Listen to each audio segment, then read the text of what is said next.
बात करते हैं पीपल्स डेमोक्रेटिक पार्टी की, क्योंकि जम्मू कश्मीर में मामला है बिजली टैरिफ का। उसको लेकर के अपोजिशन लगातार एहतजाज कर रही है, हुकूमत पर दबाव बनाने की कोशिश है, लोगों में भी नाराज़गी है। लेकिन इस बीच और एक बड़ी खबर कि आज बिजली टैरिफ को लेकर एहतजाज किया जाएगा। बिजली टैरिफ में इजाफे के खिलाफ नाराज़गी बरकरार है और इस बीच पीपल्स डेमोक्रेटिक पार्टी खासतौर पर जो बारामूला कैडर है उन्होंने एहतजाज का शेड्यूल या ऐलान किया है। बिजली नरखों में इजाफा उन्होंने उसको नाजायज़ और गैर मुनसिफाना करार दिया। लेकिन अभी जो हमें इतलात मिल रही है कि पीडीपी रहनुमाओं के घर पुलिस टीम पहुंची है। शायद हो सकता है कि इस एहतजाज को नाकाम बनाया जाए। लेकिन बड़ी खबर यह कि पीपल्स डेमोक्रेटिक पार्टी की तरफ से खासतौर पर जो बारामूला कैडर है उन्होंने आज एहतजाज की कॉल दी थी। बिजली के नरखों में इजाफे के खिलाफ पीपल्स डेमोक्रेटिक पार्टी ने एहतजाज ऐलान किया है। पार्टी ने बिजली टैरिफ में इजाफे को गैर मुनसिफाना और आवाम के साथ नाइंसाफी करार दिया है। पीडीपी के मुताबिक एहतजाज से कबल ही पुलिस एहलकार पार्टी के एक सीनियर रहनुमा की रिहाइशगाह पर पहुंचे हैं। ताहम माना जा रहा है कि शायद वो रहनुमा घर पर मौजूद नहीं थे। पार्टी ने तमाम रहनुमाओं, अहदेदारों और कारकुनों से अपील किया है कि वो मुकर्रर एहतजाजी मकाम पर बरवकत पहुंचे और बड़ी तादाद में शिरकत करे। पीडीपी का कहना है कि एहतजाज के जरिए बिजली के नरखों में इजाफे से आवाम को दरपेश मुश्किलात और शिकायत को उजागर किया जाएगा। पार्टी ने बिजली से मुतल्लिक पॉलिसी को आवाम दुश्मन करार देते हुए टैरिफ में इजाफे के खिलाफ मजबूत और मुत्तहिद आवाज़ बुलंद करने पर जोर दिया है। आपको याद होगा कि इससे पहले भी पीपल्स डेमोक्रेटिक पार्टी ने श्रीनगर में एहतजाज किया था बिजली टैरिफ को लेकर, उसको पुलिस ने नाकाम बना दिया था।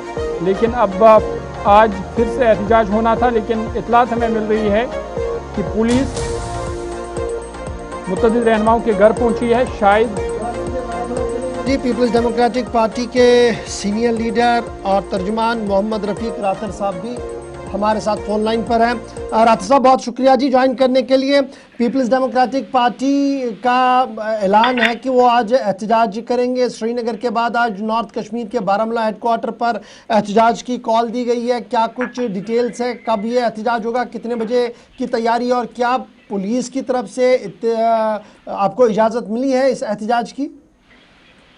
देखिए, शुक्रिया गवर साहब। एक्चुअली आपको पता है कि पार्टी की तरफ से प्रोग्राम एक आया है कि डिस्ट्रिक्ट हेडक्वार्टर्स पर अदर देन श्रीनगर, क्योंकि श्रीनगर में परसों हो गया एक प्रोग्राम, अदर देन डिस्ट्रिक्ट ये श्रीनगर डिस्ट्रिक्ट हेडक्वार्टर्स पर आज प्रोटेस्ट होना था। जो बिजली की जो इंक्रीज हुई है टैरिफ्स में, उसके खिलाफ। मैं तो इसको सिर्फ बिजली की टैरिफ्स इंक्रीज कर ताकि महदूद नहीं रखना चाहता। मैं लफ्ज इस्तेमाल कर रहा हूँ मिस गवर्नेंस।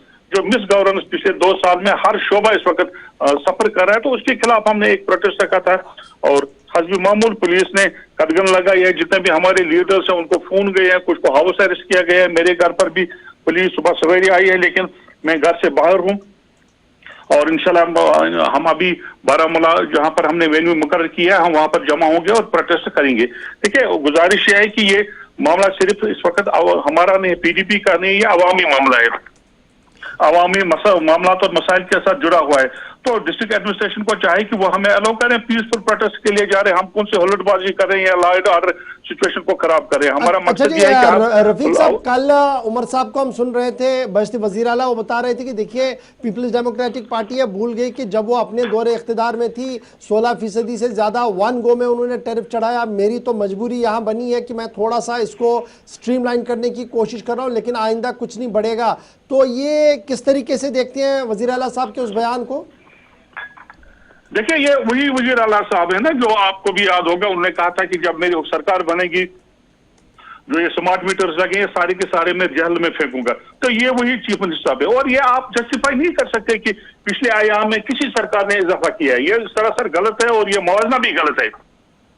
आप देखिए कि यहाँ पर इन्फ्लेशन क्या है, किस तरह से लोगों की कमर टूट गई है, इकोनॉमी खत्म है, मुलाजिमों की तनख्वाहें बड़ी मुश्किल से चल रही हैं। तो इन हालात में चाहे था वज़ीर आला कि वो इकोनॉमी को संभालते, दूसरे शोबा जात को देखते। लेकिन जब लोगों पर बोझ डालने की जिम्मेदारी आती है तो उनके पास सारे पावर्स हैं। जब लोगों को आसानियां पैदा करनी है, उनको आसानियां पहुंचानी है, तो तब कह रहे हैं कि मेरे पास तो कोई ताकत ही नहीं। वो तो सारी की सारी गवर्नमेंट आपके पास ये पावर्स है।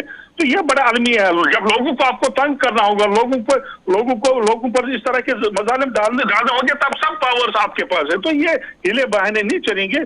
साहब, जब उनसे बिजली टैरिफ के बारे में पूछा गया कि इजाफा हुआ, तो उन्होंने कहा कि ये आज इजाफा नहीं हुआ, इससे पहले की हुकूमतें खासकर उन्होंने पीडीपी बीजेपी के दौर की बात की कि उस वक्त 14% इजाफा हुआ है, हमने तो सिर्फ 7% या 8% इजाफा किया है। मैंने आपसे गुजारिश की ना कि आप इस तरह से मवाजना करके जस्टिफाई नहीं कर सकते, इट्स अनजस्टिफाइबल। ये क्या होता है कि फलानी सरकार ने इतने परसेंट किया था तो मैंने इतना किया, फलानी सरकार, ये सरासर गलत है, हीले बहाने हैं और एक्सक्यूज तलाश करने की कोशिश कर रहे हैं। और कतई तौर पर यह फैसला पीडीपी को नहीं बल्कि जम्मू कश्मीर के अवाम को यह फैसला कतई तौर भी तस्लीम नहीं है। और हमारी अपील रहेगी चीफ मिनिस्टर साहब से कि जिस तरह से उन्हें आर्डर निकाला और उनके पास पावर्स थे ये आर्डर निकालने के, उसी तरह से अपने पावर्स का इस्तेमाल करके इस आर्डर को विड्रा करें, तो उनकी बेहतरी इसी में है और अवामी बेहतरी भी इसी में है। चलिए, बहुत शुक्रिया जी। मोहम्मद रफीक राथर, तर्जुमान पीपल्स डेमोक्रेटिक पार्टी जिला बारामूला से हमारे साथ ज्वाइन किए हुए थे, जिनका मानना है कि पुलिस ने बहुत सारे लीडर्स को टेलीफोनिक मैसेज दिया है कि कोई इजाज़त नहीं है, और साथ साथ इनके घर पर भी पुलिस आई थी लेकिन ये घर पे मौजूद नहीं है, यानी एहतजाज के लिए आज वो निकलेंगे और हुकूमत को घेरने का प्रोग्राम मुसलसल बना के रखे हैं।